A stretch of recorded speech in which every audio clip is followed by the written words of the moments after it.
My name is Esther Anderson. I am Jamaican. I am a British Jamaican, they call me. I met Bob Marley in New York, actually. Maybe if I'd met him in Jamaica, I wouldn't have done anything for him. I would have said, oh, he's just another rude boy, and leave. But once I met him in America, I felt like he was like one of my own in a place that he was kind of lost. You know, it's a huge city. So I ended up doing these pictures of him to help him with his career and to actually launch his career, because he had put out an album for Ireland and nothing had happened. And when he came to America, he was trying to do some promotion in radio and stuff. So when he came back to Jamaica, I said, my partner, Chris Blackwell, said, why don't you invite him to come with us around the islands, because we're going to Trinidad to the carnival. And I started taking the pictures there. But when we come back to Hope Road, he disappeared. And I had to get Peter to go and get him. And when he came back, I talked to him. And we went out to the seaside. So we started the session in Hope Road. So one of the pictures, him smoking and sitting under the mango tree and stuff like that, talking to other people. And so it's all in Hope Road, which is now the Bob Marley Museum.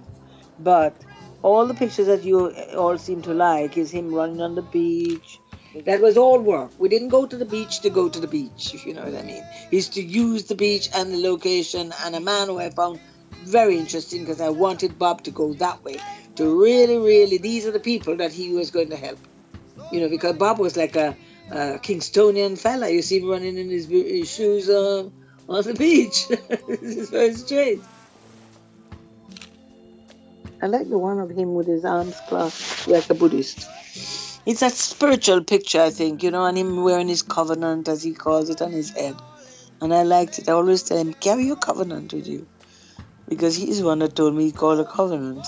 But there's something in that picture that is like, to me, he's looking through me to the world.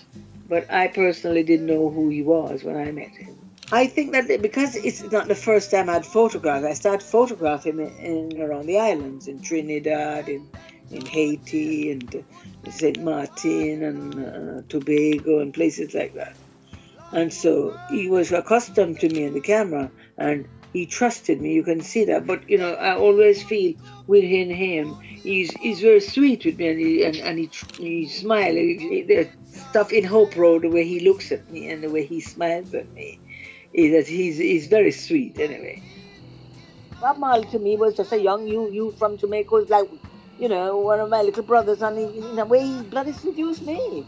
I was comforting him because he had been forced to take an injection by the immigration to get into Trinidad. And he was so rebellious against it because, you know, he's a Rastafarian. The idea that to enter a country, you have to go rip up his skin with a piece of needle and God knows what. And he was pissed off. So I was just calming him down and tell him everything's going to be all right. He's not going to die from it and stuff. But he really thought they'd done something terrible to him. And, you know, he's very sweet. Bob was absolutely very sweet and adorable when I knew him. And you see the way he looks at me and stuff, right? And then he starts saying, why don't we just make a film right here in the yard? And so then what would you want it to be about? Well, he says, it would be about a man and woman, a group of people, man and woman, run around the house and keep running until the last one drop, and that person, the last one is left, and then the film ends.